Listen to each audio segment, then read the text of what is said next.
आओ सुनाऊं कहानी। लाइक शेयर सब्सक्राइब कमेंट करना ना भूलें। आप देख रहे हैं साथिया रे भाग दो। संजय ने हाथ मिलाने के लिए हाथ आगे बढ़ाया, पर श्रद्धा ने अपने दोनों हाथ जोड़कर कहा, नमस्ते, हम श्रद्धा मिश्रा। और कोई है पीछे? संजय मजाक में पीछे देखकर बोला, मतलब? श्रद्धा ने हैरानी से पूछा। आपने हम कहा तो मुझे लगा कोई और होगा। इधर उधर देखकर संजय हंसता हुआ बोला तो श्रद्धा भी हंसने लगी। आकाश ने भी आगे आकर कहा, मेरा आकाश सिंह राठौड़ है और हम इनकी नानी की हैं बिटिया। नानी ने भी आगे आते हुए कहा। मामी आगे आई और खुश होकर बोली, हम हैं स्नेहलता सिंह राठौड़, आकाश की माँ और इन तीनों की मामी। हमें आप सबसे मिलकर बहुत खुशी हुई। आप जल्दी से साड़ियाँ सेलेक्ट कर लें तो हम घर चले जाएं। घर पे हमारी दीदी और बुआ इंतजार कर रही होंगी। श्रद्धा ने कहा तो नानी मामी वंदना साड़ियाँ देखने लगी और संजय और आकाश श्रद्धा को। श्रद्धा कुछ देर इधर उधर देखने के बाद बोली, एक बात पूछें आपसे वंदना जी, बुरा तो नहीं मानेंगी आप? ज़रूर मानेंगे अगर आपने हमें दोबारा वंदना जी कहा तो। श्रद्धा जैसी ऐसी सिचुएशन पर हमेशा करती थी, अपने नाखून को खींचते हुए बोली। तो क्या कहें हम आपको? अपनी बड़ी बड़ी आंखों को और बड़ा करते हुए श्रद्धा ने कहा, अगर आपको सही लगे तो आज से आप हमें दी बोल सकती हैं। हमें आप हमारी छोटी बहन जैसी लगी। पहली बार में ही आपसे अलग जुड़ाव सा महसूस हो रहा है। ठीक है, फिर तो हम आपको दी ही कहेंगे। अच्छा तो हमें ये बताइए, आप सब इतने अच्छे हैं तो आपके भाई ये मिस्टर युवराज सिंह राठौड़ क्या हमेशा करेला खाते हैं या नीम चबाते हैं? संजय ने हंसते हुए पूछा। क्यों, कभी नोटिस किया है इतना कड़वा बोलते हैं ये? मतलब इंसान अगर कभी बुरे मूड में हो तो सुसाइड कर ले।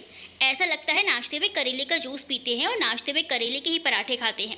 श्रद्धा की ये बात सुनकर सब एक साथ हंसने लगे। वंदना, नहीं करेले तो नहीं खाते, पर हम भी आज तक नहीं जान पाए ये इतना कड़वा क्यों बोलते हैं। दी, आप ना इन्हें थोड़ा मीठा खिलाया कीजिए। और हाँ, 1 घंटे योगा भी, शायद कुछ मीठा बोलने लगे और दिमाग भी शांत रहे। श्रद्धा के इस बात से सब मुस्कुरा दिए। नानी सारी साड़ियाँ लेकर पेमेंट करती हैं और श्रद्धा चली जाती है। श्रद्धा के जाने के बाद सब एक दूसरे की ओर देखकर जोर जोर से हंसने लगते हैं। वंदना, छोटे आपने देखा युवी को कैसे चुप हो गए थे? श्रद्धा ने आज उसकी बोलती कैसे बंद कर दी? संजय, लेकिन दी, आज का युवी का बिहेवियर बहुत गलत था। मानता हूँ वो श्रद्धा से गुस्सा था, लेकिन अपना गुस्सा उसे श्रद्धा पर नहीं निकालना था। वंदना, हाँ वो तो है, लेकिन आप जानते हैं ना युवी। आकाश, हाँ दी, आज पहली बार भाई को किसी पर इतना गुस्सा करते और उसके बाद चुपचाप जाते देखा। संजय, हम क्या सोच रहे हैं दी, क्या मस्त फाइटिंग होगी ना घर में जब ये दोनों एक साथ होंगे? दी, इन्हें भी कुछ करके यहाँ दोबारा बुलाना पड़ेगा। नानी, आज हमने भी पहली बार युवी को बेवजह किसी लड़की पर ऐसे गुस्सा करते देखा है और श्रद्धा बिटिया को देखते ही रह गए हम तो। कितनी प्यारी है वो, जैसे संगमरमर की मूर्ति। वंदना, हाँ नानी, यही हाल हमारा था जब हमने पहली बार इन्हें देखा था। मामी जी जो अभी तक चुपचाप बैठी थी, आखिरकार वो भी बोल ही पड़ी। भाई कुछ भी कहो, पर जोड़ी एकदम मस्त है दोनों की। और इसी के साथ एक बार फिर सब हंस पड़े। हरी राम, इतनी आवाज़ क्यों आ रही है? क्या मैं घर पर शांति से नहीं रह सकता? सबको बोलिए थोड़ा हंसना कम कर लें, घर में कोई त्योहार नहीं है। और संजय, जल्दी से मेरे रूम में आओ, तुमसे अर्जेंट बात करनी है, युवराज ने लगभग चिल्लाते हुए कहा। श्रद्धा घर आ जाती है, पर अभी तक वो राठौड़ पेंशन के बारे में ही सोच रही थी। पहले कभी किसी ने उससे ऐसे बात नहीं की थी, इतनी बेरुखी और बदतमीजी से। ये बात श्रद्धा को दिल ही दिल में किसी फांस जैसे चुभ रही थी। एक तो घर की लाडली, दूसरी इतनी प्यारी और मासूम की कोई चाहकर भी उससे कभी कुछ गलत कह ही नहीं पाता था। उसका स्वभाव भी इतना सभ्य था कि कोई उससे बात करे तो बिना प्रभावित हुए रह नहीं सकता था। शायद यही कारण था कि श्रद्धा इतना उदास हो गई थी। श्रद्धा चॉकलेट खाए जा रही थी और बस युवराज ने जिस तरीके से बात की थी उसी के बारे में सोचे जा रही थी। श्रद्धा को जब भी कोई टेंशन होती थी तो वो मीठा बहुत खाती थी, और आज तो उसने 4 पैकेट्स खत्म कर दिए थे। रत्ना ये देखकर थोड़ी टेंशन में आ जाती है। कुछ देर तक तो वो कुछ नहीं बोलती, लेकिन जब श्रद्धा बिना रुके चॉकलेट खाती जाती है तो उसे उसके पास आना ही पड़ता है। रत्ना श्रद्धा के सर पर हाथ रखकर बोली, बेटू कुछ हुआ है क्या आज? अरे नहीं दी, वो तो ऐसे ही। श्रद्धा ने जबरदस्ती का मुस्कुराते हुए कहा, बेटू कुछ तो हुआ है, आपको पता है ना, अगर हमें नहीं बताएंगे फिर भी हमें पता चल ही जाना है। इसीलिए चलिए अच्छे बच्चों जैसे जल्दी बताइए क्या हुआ, जिससे आपका मूड इतना अपसेट है। श्रद्धा की हंसी गायब हो जाती है और वो उदास हो जाती है। रत्ना ने नोटिस किया इस बार उसकी पलकें नम थी। रत्ना जानती थी श्रद्धा छोटी मोटी बातों पर रोने वाली लड़की नहीं है। उसने श्रद्धा का सर अपनी गोद में रखा और सहलाते हुए बोली, बेटू क्या हुआ आपको? किसी ने कुछ कहा क्या आपसे? हमें बताओ। रत्ना प्यार से उसके बालों को अपनी उंगलियों में फिर आने लगती है। श्रद्धा सारी बातें रत्ना को बताती है और बताते बताते रोने लगती है। श्रद्धा उठकर बैठते हुए बोली, दी, उस दिन हमने गलती की, अचानक से उसके फंक्शन में चले गए, लेकिन उन्हें भी तो समझना चाहिए था कि इंसान को ज़रूर कोई इंपॉर्टेंट काम होगा, तभी उसने ऐसा किया।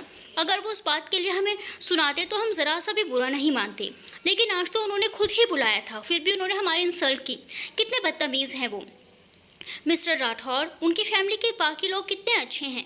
हम समझ नहीं पा रहे इतने अच्छे लोगों के साथ रहते हुए भी कैसे कोई इतना बुरा हो सकता है। वो इंसान है ही नहीं, मॉन्स्टर है, मॉन्स्टर। रत्ना श्रद्धा को वापस अपनी गोद में लिटाकर बोली, बेटू, ऐसे किसी के बारे में अच्छे से जाने बिना कोई राय नहीं बनानी चाहिए। हो सकता है आपके लिए उनके मन में जो गुस्सा था वो किसी और तरीके से निकल ना पाया हो और आपको देखते ही फूट पड़ा हो, या हो सकता है कुछ ऐसा ही हुआ उनके साथ उनके बीते दिनों में जिसने उन्हें ऐसा बना दिया हो। जैसे कि आप कर रही हैं कि उनके घर में सब अच्छे हैं, तो ये भी हो सकता है कि वो खुद भी अच्छे ही हों, लेकिन खुद को बुरा दिखाते हों। अब आप ये मीठा खाना बंद करके खाना खा लेंगी तो शायद आपका दिमाग कुछ काम करने लगे, वरना ये ऐसे ही फालतू की बातें को सोचते रहेगा और आपके इतने से सर में सर दर्द होने लगेगा। कितनी अच्छी होती आप, काश हर कोई आपके जैसा होता, अच्छे से हर चीज़ समझाने वाला। आप हर बात के पॉइंट्स को इतने अच्छे से बताते हो, चाहे फिर वो नेगेटिव हो या पॉजिटिव। ठीक कह रही हैं, चलिए खाना खा लेते हैं, वरना बुआ जी भी अभी शुरू हो जाएंगी और फिर उन्हें आप भी नहीं समझा पाओगे। दोनों खाना खाने बैठ चुकी थी। आज श्रद्धा ज़्यादा नहीं बोली, बस चुपचाप खाना खाती रही। तो बुआ जी रत्ना से पूछती है, रत्ना बिटिया, क्या हुआ तूफान मेल को ऐसे चुप चुप काहे लग रही है? कुछ नहीं बुआ, बस थोड़ा सर दर्द है इसे। बिटिया जितना मीठा ही खाती है ना, सर दर्द का तो पता नहीं पर दांत दर्द ज़रूर हो जाएगा। बुआ के बात सुनकर श्रद्धा को भी हंसी आ गई और तीनों हंसने लगे। इधर राठौर पेंशन में संजय कमरे में आते हुए कहता है, युवराज, तुझे उनसे ऐसे बात नहीं करनी चाहिए थी। उनसे किनसे? देश के प्राइम मिनिस्टर हैं वो, या प्रेसिडेंट से? युवराज ने तंज कसते हुए कहा, तुझे पता है किसकी बात कर रहा हूँ? हाँ, तो उसे इतनी इज्जत देने की ज़रूरत नहीं है, वो तो ऐसी बात करने लायक है। कितनी बदतमीज़ थी, जब कोई गलती करता है तो सॉरी बोलता है, पर ये तो उल्टा जवाब दे रही थी। ऐसे लोगों को उनके हिसाब से ही ट्रीट करना चाहिए। पहली बात, उन्होंने नहीं, तूने बदतमीज़ी की थी, और दूसरी बात, गलती से पता लगते ही उन्होंने सॉरी बोला था, और जब तू गुस्से में होता है तो तुझे कुछ भी नहीं पता चलता। इस बार गलती तेरी थी युवी, मेरी गलती? ठीक दिमाग है ना तेरा यह संजय? युवराज सिंह राठौर कभी गलती नहीं करता लोगों को समझने में। एक बार देख के बता सकता हूँ कौन कितने पानी में है। देख बेटा, ये अपना युवराज लुक ऑफिस में के लिए रख, ठीक है? अभी मेरे लिए तो सिर्फ युवी है, समझा? और इस बार तू गलत है। वैसे मैं तुझे क्यों समझा रहा हूँ, कौन हूँ तेरा? एक एम्प्लॉय, बस जा रहा हूँ राठौर सर। संजय जाने लगता है पर युवराज उसका हाथ पकड़ लेता है तो संजय दूसरी तरफ देखने लगता है। अगर गुस्सा है तो थप्पड़ मारकर छोड़ कर मत जा यार, तू बस मेरा एम्प्लॉय नहीं है, मेरा भाई, मेरा दोस्त है। बोलते हुए युवराज की आंखों में आंसू साफ दिखाई दे रहे थे। युवराज आगे बोलते हुए, तू ही तो है जिससे मैं अपने दिल की हर बात कर पाता हूँ। हाँ, माना कि मुझे वो सब नहीं बोलना चाहिए था, पर मैं मेरे गुस्से को कंट्रोल नहीं कर पाता हूँ।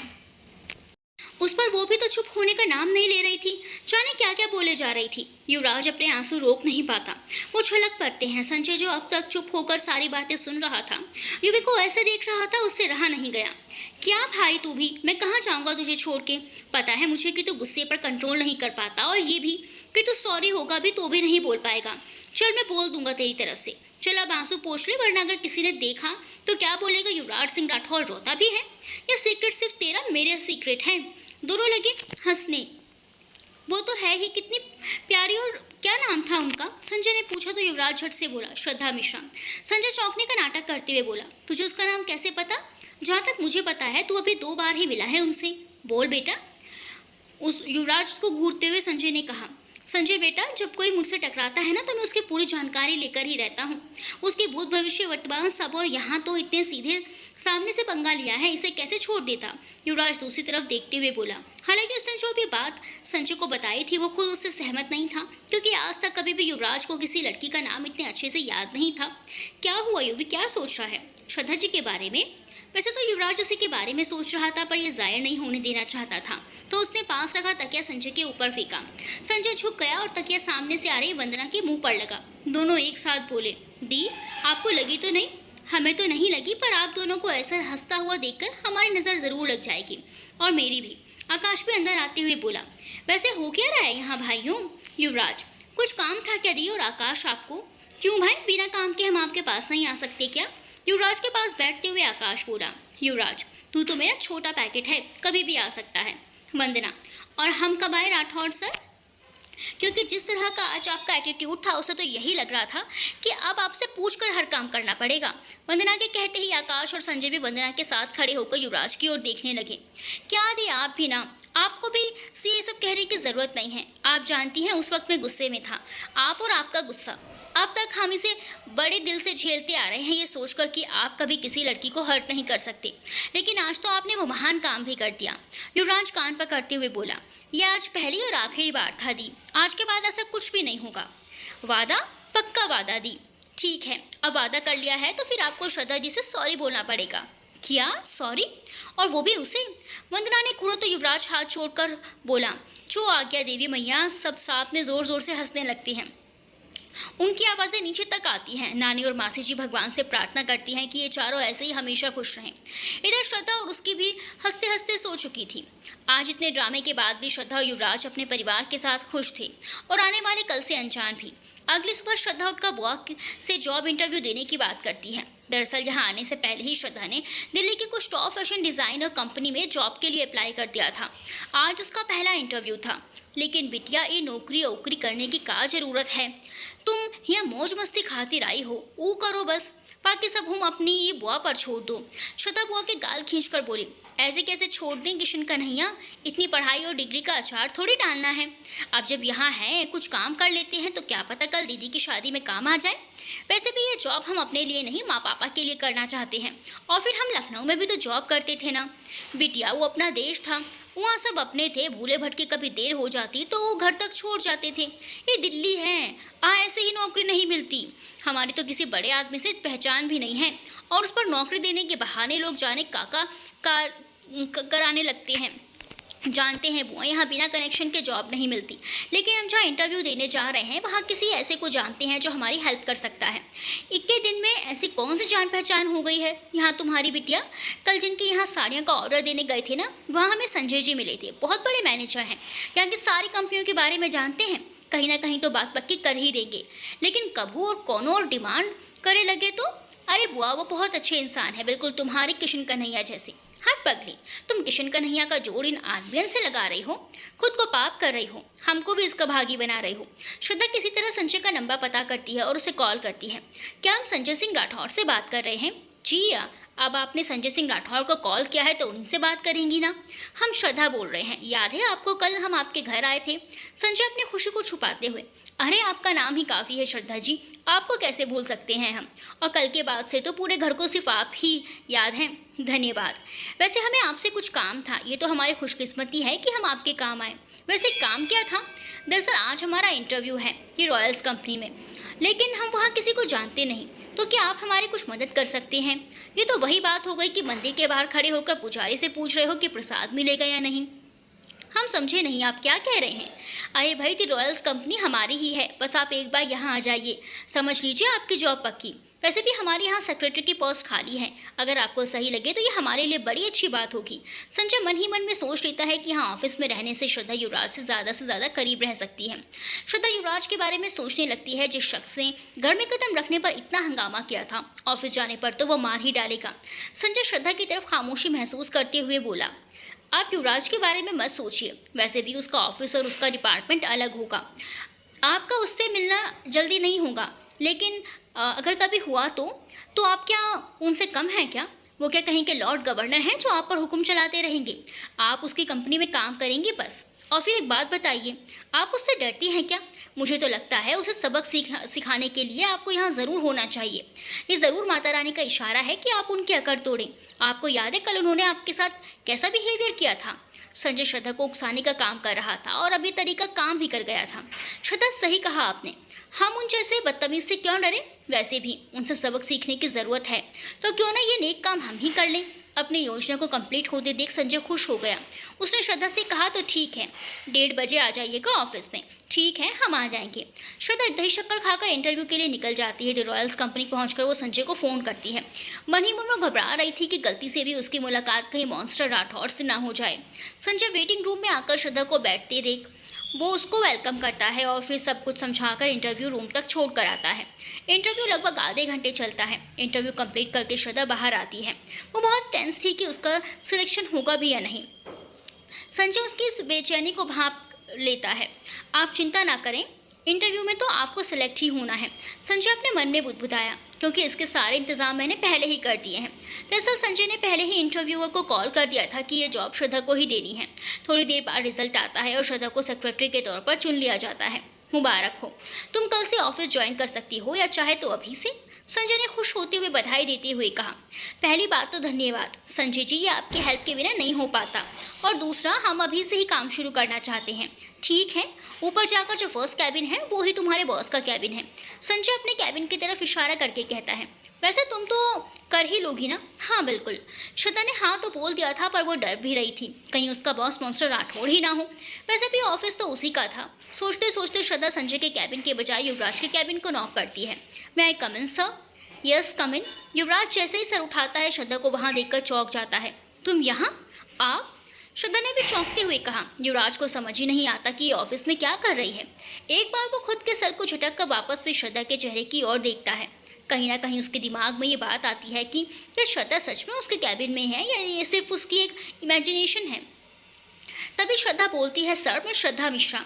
आई am so sorry sir, actually मैं गलती से आपके कैबिन में आ गई थी। दरअसल मुझे आपके जस्ट पास वाले कैबिन में जाना था। युवराज अपने माथे पर उंगली रखकर खुद को शांत कर रखने की कोशिश करते हुए बोला। गलती से आपका क्या मतलब है मिस मिश्रा? ये कोई पार्क है जो तुम गलती से आ गई? नहीं सर, वो हम। श्रद्धा की आवाज़ लगभग गायब हो गई थी। हम वो क्या? हाँ वैसे तो हर बात का जवाब होता है तुम्हारे पास, तो फिर अभी क्या हो गया? श्रद्धा सारी हिम्मत इकट्ठी करके बोली। सर हमने आज ही आपका ऑफिस एक सेक्रेटरी के तौर पर ज्वाइन किया है। हमें बॉस के कैबिन में जाना था, वो फर्स्ट टाइम है इसीलिए गलत कैबिन में आ गए। I am so sorry sir. Yuvraj झट से अपनी सीट से उठते हुए बोला। व्हाट द हेल, तुम्हें किसने अपॉइंट किया? युवराज नीचे रिसेप्शन पर फ़ोन करता है। Quickly send Sanjay to my cabin. Receptionist ने संजय के पास ये मैसेज पहुंचाया और संजय भागता हुआ युवराज के कैबिन में आया, क्योंकि उसे पता था ज़रूर श्रद्धा ने कोई गलती कर दी है। अगले ही पल संजय हाँफते हुए युवराज के कैबिन में था, क्योंकि वो 4 फ्लोर सीढ़ियों से जो आया था। यस सर, संजय अपनी सांसों को कंट्रोल करते हुए बोला। मिस्टर संजय, आपने मिस मिश्रा को किस डिपार्टमेंट के लिए अपॉइंट किया है? सर सेक्रेटरी की पोस्ट के लिए। मिस्टर संजय, ऑफिस में जहाँ तक मुझे पता है 3 डिपार्टमेंट में सेक्रेटरी की ज़रूरत थी, तो मिस मिश्रा किस बॉस के अंडर हैं? सर मेरे अंडर। युवराज कुछ सोचते हुए बोला। संजय, मिस मिश्रा को अभी मेरी सेक्रेटरी के लिए अपॉइंट कीजिए। संजय युवराज को घूरते हुए बोला। बस सर हाउ कैन पॉसिबल, इस पोस्ट के लिए हायर स्टडीज़ और एक्सपीरियंस की ज़रूरत है, but miss Mishra fresher, so how can? According to me the strongest and first skill of the secretary is his communication skills, and Miss Mishra is excellent in the skill. So, do as you are told. श्रद्धा जो अभी तक चुपचाप खड़ी थी, उसने जब ये सुना कि वो मॉन्स्टर राठौड़ के अंडर काम करने वाली है, तो उसने ये जॉब ना करने का मन बना लिया। आई एम सो सॉरी, बट मैं आपके अंडर काम नहीं करना चाहती, सो आई रिज़ाइन माई जॉब। युवराज मुस्कुराते हुए बोला। तुम्हारे सॉरी और रिज़ाइन दोनों वेस्ट हैं, क्योंकि अब तुम 3 महीने से पहले ये जॉब ड्रॉप नहीं कर सकती। युवराज ने श्रद्धा का चेहरा देखा, जो डर की वजह से सुर्ख लाल हो चुका था। उसने आगे बोलते हुए कहा, शायद ज्वाइन कॉन्ट्रैक्ट ठीक से नहीं पढ़ा तुमने। ये कंपनी 3 महीने का बॉन्ड साइन करवाती है, तो तुम्हारी मर्जी से हो या ना हो, तुम्हें अब ये जॉब करनी पड़ेगी। ये सब बोलते हुए युवराज के चेहरे पर एक खुशी थी, जैसे वो उसे खिलौना मिल गया हो जिसे वो तोड़ना चाहता है। बट सर, संजय ने कुछ कहना चाहा तो युवराज ने चुप कर दिया। नो इफ नो बट, तुमसे जितना कहा है उतना करो। संजय के पास अब कोई ऑप्शन नहीं था। उसने सर झुकाकर कहा, ओके सर। मिस मिश्रा आइए, मैं आपको आपका सर का काम समझा देता हूँ। श्रद्धा उदास होकर बोली, जी सर। श्रद्धा और संजय युवराज के कैबिन से बाहर आ गए। आपको क्या ज़रूरत थी श्रद्धा जी युवराज के कैबिन में जाने की? एक बार, कम से कम एक बार तो सर उठाकर नेम प्लेट पढ़ लेती आप। संजय को इस वक्त श्रद्धा पर गुस्सा आ रहा था, और श्रद्धा को खुद की किस्मत पर। श्रद्धा मन ही मन बुदबुदाई, ये मॉन्स्टर राठौड़ जब से हमारी ज़िंदगी में आए हैं, सब बुरा ही बुरा हो रहा है। पनौती कहीं के, इनके रहते कुछ सही भी कैसे हो सकता है? ना बात करने का सलीका है और ना ही तहजीब। लगता नहीं इनकी माँ ने इन्हें कुछ सिखाया होगा, तभी तो हुक्म ऐसे चलाते हैं जैसे शहंशाह राठौड़ हों। हे माता रानी, अब हमारा क्या होगा? बहुत बोलते हैं नदी को कि हमसे खुश रहना सीखो, इसी की सज़ा मिली है हमें। आज से खुशियाँ हमसे कोसों दूर भागेंगी। अब क्या कहेंगे हम दी से? हम अच्छे से जानते हैं कि ये सेक्रेटरी का नाटक पक्का इन्होंने जानबूझकर किया है, हमें परेशान करने के लिए। अपनी इसी धेरपुर में खोई हुई वो कब सीढ़ियों के करीब आ गई, उसे पता भी नहीं चला। उसने पैर बढ़ाया, जिससे उसका पैर सीढ़ियों पर टेढ़ा पड़ा। वो सीढ़ी से गिरने ही वाली थी कि संजय ने उसे थाम लिया। श्रद्धा डर से अपनी आंखें बंद कर लेती है। संजय जब श्रद्धा को ऐसे देखता है तो देखता ही रह जाता है। सच में वो कितनी मासूम थी। संजय को श्रद्धा में एक मासूम बच्ची नजर आती है। युवराज अपने कैबिन से ये सब देख रहा था। उसे संजय का श्रद्धा के करीब जाना बिल्कुल भी पसंद नहीं आया। उसने जब दोनों को ऐसे देखा तो उसे बेहद गुस्सा आया, जबकि इसकी वजह तो वो खुद भी नहीं जानता। ऐसा नहीं था कि उसे संजय से कोई जलन थी, पर पता नहीं क्यों श्रद्धा को किसी और के साथ ऐसे देखकर उसे अच्छा नहीं लगा। उसे श्रद्धा पहली नज़र में ही अच्छी लगी थी, खासकर उसके आगे उसका बिना किसी डर के बोलना। वो अब तक कई लड़कियों से मिला था, लेकिन हर किसी ने सिर्फ उसका पैसा देखा था, जो युवराज की चमचागिरी कर हर हथकंडे अपनाकर युवराज के करीब रहना चाहती थी, क्योंकि वो अमीर था और साथ में बेहतरीन व्यक्तित्व का मालिक भी। लेकिन श्रद्धा सब लड़कियों से अलग थी। ये जानने के बाद भी कि वो युवराज सिंह राठौर है, उसने गिव अप नहीं किया और पूरी हिम्मत से टिकी रही। हाँ, श्रद्धा ने युवराज की इंसल्ट की थी, ये बात उसके मेल ईगो पर लगी थी, इसीलिए वो उसके साथ ऐसा बिहेव कर रहा था। श्रद्धा को अपनी सेक्रेटरी की जॉब भी उसने उसे अपने पास रखने के लिए ही दी थी, बस ये बात उसका ईगो नहीं मान रहा था। मिस मिश्रा को आज के इवेंट की फाइल लेकर मेरे कैबिन में आने को कहो, युवराज ने रिसेप्शनिस्ट को ऑर्डर दिया। संजय श्रद्धा से हंसते हुए बोला, इतने बहादुर हो तो डर से आँख क्यों बंद कर ली? कभी कभी खतरों का सामना करना चाहिए। बहादुर तो हैं, पर आजकल हमारे साथ हादसे बहुत ज़्यादा होने लगे हैं। श्रद्धा ने युवराज के कैबिन की तरफ देखकर कहा, और दूसरी बात, हमें ऊंचाई और अंधेरे से डर लगता है। उसकी बात पर दोनों हंसने लगते हैं। तभी रैनी, ऑफिस की रिसेप्शनिस्ट, वहाँ आई। मैम, आपको सर ने अभी कैबिन में बुलाया है। संजय, जाइए मिस मिश्रा, आपके बॉस ने आपको याद किया है। हाँ, कोई नई ताना याद आ गया होगा उन्हें, इसीलिए हमें बुलाया है। कहते हुए श्रद्धा रैनी से फाइल लेती है, युवराज के कैबिन में चली जाती है। मैं कम इन सर? यस, कम इन। सो मिस मिश्रा, आपको भी द्वारकापुरी के पास वाले ऑफिस जाना है, जहाँ कल इवेंट होने वाला है। वहाँ के अरेंजमेंट करने हैं, और हाँ, उसके पास एक बिल्डिंग है जो नए ऑफिस के लिए तैयार की जा रही है, तो वहाँ मेरे कैबिन में आपको सारी चीज़ें ठीक से रखवानी हैं। Okay miss Mishra. युवराज ने घड़ी की तरफ देखा तो 4 बज रहे थे। फर्स्ट डे जॉइनर के लिए ये काम ज़्यादा था, पर युवराज का गुस्सा अभी उसे कुछ भी सोचने नहीं दे रहा था। श्रद्धा अभी वहीं खड़ी होकर घंटे काउंट कर रही थी कि युवराज ने उसे देखकर कहा, अगर यहाँ से हिली तो शायद काम भी जल्दी हो जाए। श्रद्धा नीचे आती है। उसे उतरे हुए चेहरे को के साथ नीचे आता देख संजय अपने कैबिन से निकलकर उसके पास आता है। क्या हुआ, फिर से कुछ कहा उसने? संजय के पूछने पर श्रद्धा ने संजय को सारी बातें बताई जो युवराज ने उसे करने को कहा था। संजय मन में बोला, इसका कुछ ज़्यादा ही हो रहा है। जानता है वो यहाँ नहीं है, फिर भी इतना काम दे दिया कि 7 बजे से पहले खत्म नहीं होगा। इसने दी से वादा किया था, फिर भी ऐसी हरकतें कर रहा है। इसको तो आज घर पहुँच बताता हूँ। उसने श्रद्धा की ओर देखा जो भारी मन से ऑफिस से बाहर निकल रही थी। संजय भागकर उसके पास आकर बोला, आप वहाँ जाएंगी कैसे? एड्रेस गूगल बाबा बताएंगे और पहुंचाएंगे ऑटो वाले भैया। अब बिना देखे कॉन्ट्रैक्ट साइन किया है तो ये तो करना ही पड़ेगा। फूटी किस्मत मेरी। क्यों ना मैं आपको छोड़ दूं? अभी ऑटो ढूंढने में बेवजह टाइम वेस्ट होगा। अब तो आपसे अच्छे कोई नहीं है, शुक्रिया आपका। संजय कार का गेट खोलते हुए बोला, अभी और भी मौके मिलेंगे आपको मेरी तारीफ और शुक्रिया अदा करने के, इसीलिए अभी ये रहने दीजिए। कुछ ही देर में दोनों इवेंट वाली जगह पर पहुंच चुके थे। संजय श्रद्धा के साथ उतरकर वहां की कई चीज़ों को करने में उसकी मदद करता है। तभी संजय को किसी का कॉल आता है। वो उससे बात करता है और फिर श्रद्धा के पास आता है। श्रद्धा, मुझे अभी जाना होगा, लेकिन जब आपका काम पूरा हो जाए तो मुझे कॉल कर लीजिएगा, मैं आ जाऊँगा। ठीक है, आप आराम से जाइए। संजय चला जाता है। इधर श्रद्धा सारे अरेंजमेंट करवा के वर्करों को अपने घर भेज देती है और खुद उसे बिल्डिंग में जाकर युवराज की ऑफिस की चीज़ों को सही से लगाने लगती है। युवराज अभी भी ऑफिस में बैठा था। उसने श्रद्धा को वहाँ भेज तो दिया था, पर उसे कुछ अच्छा नहीं लग रहा था। खड़ी में रात के 9:30 हो रहे थे। वो श्रद्धा के पास फ़ोन करने के लिए अपना फ़ोन उठाता है, लेकिन तभी उसे याद आता है कि उसके पास तो उसका नंबर है ही नहीं। युवराज अपने कैबिन में अपने मन में बोलता है, ज़रूर संजय के पास मिस मिश्रा का नंबर होगा। आखिर दोनों में अच्छी खासी दोस्ती हो गई है। मैं उसे फ़ोन करके पूछने को कहता हूँ कि मिस मिश्रा घर पहुँची है या नहीं। उसने संजय का नंबर डायल ही किया था कि फ़ोन की रिंग उसके कानों में पड़ी। युवराज टेबल पर रखे फ़ोन को उठाकर देखता है। उसे याद नहीं आता ये फ़ोन किसका है, क्योंकि उसके ऑफिस में तो किसी के पास भी इस मॉडल का फ़ोन नहीं है। तभी उसका ध्यान श्रद्धा पर जाता है। शायद ये मिस मिश्रा का है, हो सकता है फ़ोन भूल गई हूँ और चेक करने के लिए कॉल कर रही हूँ। युवराज फ़ोन पिक करते हुए कहता है, हाँ मिस मिश्रा। फ़ोन के दूसरी तरफ से रत्ना की आवाज़ आती है। आप कौन? श्रद्धा कहाँ है इस वक्त? मैं युवराज सिंह राठौर, और श्रद्धा कहाँ है से आपका क्या मतलब है? क्या वो अभी तक घर नहीं पहुँची? जी नहीं, वो अभी तक घर नहीं आए हैं। इतनी रात तक कौन ऑफिस काम करवाता है अपने कलीग से? कहाँ है वो इस वक्त अभी तक? तो उसको घर पर आ जाना चाहिए था। मतलब अभी वो घर पर नहीं गई तो कहाँ होंगे इस वक्त? ये सब सोचते सोचते युवराज परेशान हो जाता है, लेकिन अपनी परेशानी रत्ना को महसूस नहीं होने देता। मुझे लगता है वो दूसरे डिपार्टमेंट में है और फ़ोन यहीं छोड़ गई है। मैं थोड़ी देर में आपकी बात उनसे करवाता हूँ। मिस्टर राठौड़, अगर हम आपसे कोई बात कर रहे हैं तो मानेंगे क्या? वैसे हम ये आपसे नहीं कहते, लेकिन काफ़ी लेट हो गया है तो कहना पड़ रहा है। आप मुझसे बड़ी हैं, बिल्कुल कह सकती हैं। सर वो क्या है ना, अभी दिल्ली आए हमें 4 दिन हुए हैं और हमें नहीं लगता इस वक्त दिल्ली लड़कियों के लिए सेफ़ है, खासकर यहाँ के न्यू रेजिडेंट्स के लिए। हो सकता है अभी उसे कोई ढंग का ऑटो वाला नहीं मिला हो। वो इतनी ज़िद्दी है कि किसी से हेल्प लेगी भी नहीं। तो क्या आप सिर्फ आज के लिए उसे घर तक छोड़ दीजिए प्लीज़। हम जानते हैं आपके लिए ये आसान नहीं होगा, फिर भी यू डोंट वरी, मैं उसे घर तक छोड़ दूंगा। युवराज फ़ोन रखते हुए बोला। ये लड़की सच में पागल है।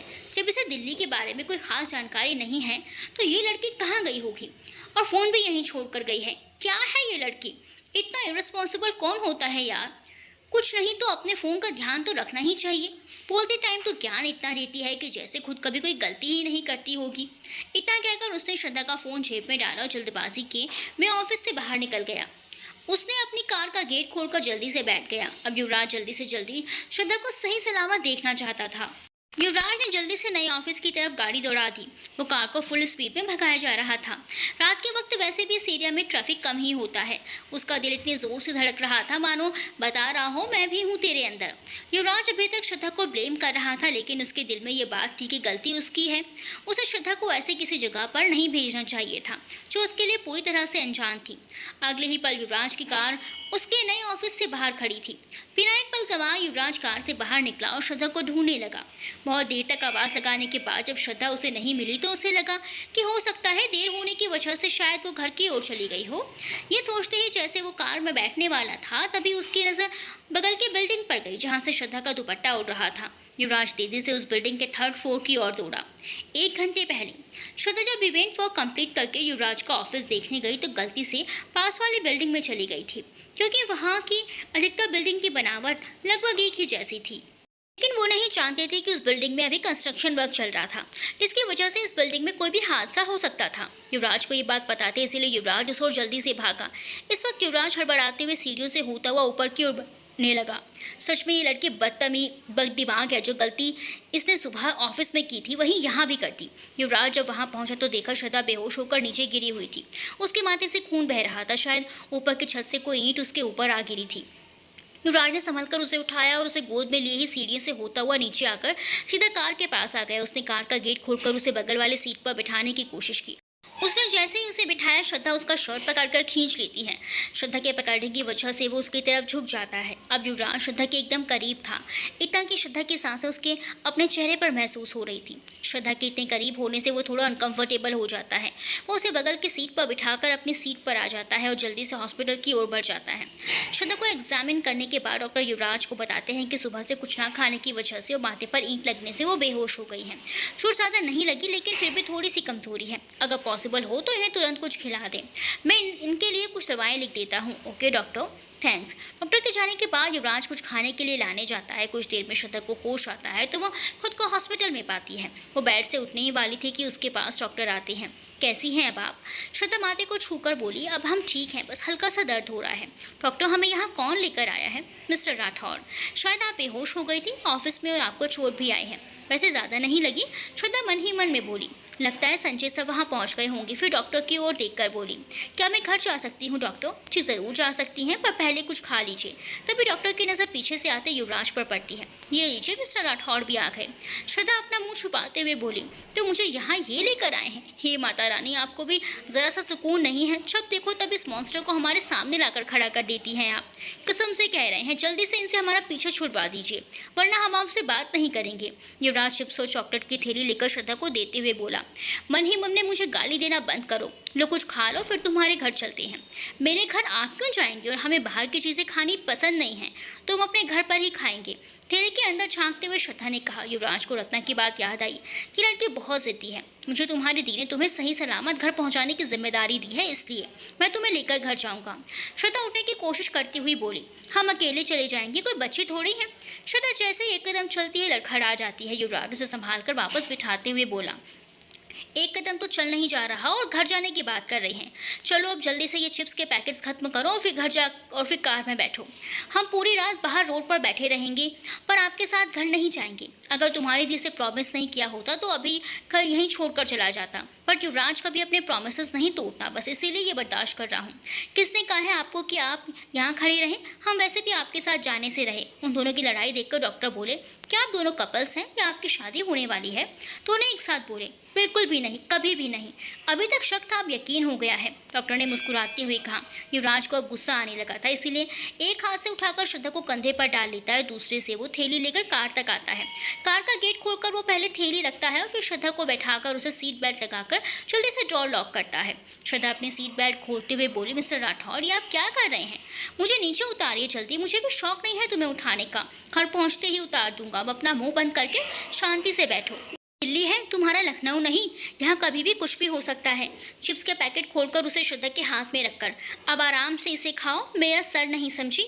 श्रद्धा खुद को थोड़ा कमज़ोर फील कर रही थी और उस पर युवराज की बड़ी बड़ी आंखों और उनकी बात से थोड़ा डरा दिया था, इसीलिए वो चुप हो गई और सीट से सर टिकाकर चुपचाप चिप्स खाने लगी। आज को रास्ता नहीं पता था। उसने एक नज़र श्रद्धा की ओर देखा जो किसी बच्चे जैसे पैकेट को देखकर थोड़ा थोड़ा चिप्स खा रही थी ताकि वो जल्दी से खत्म ना हो जाए।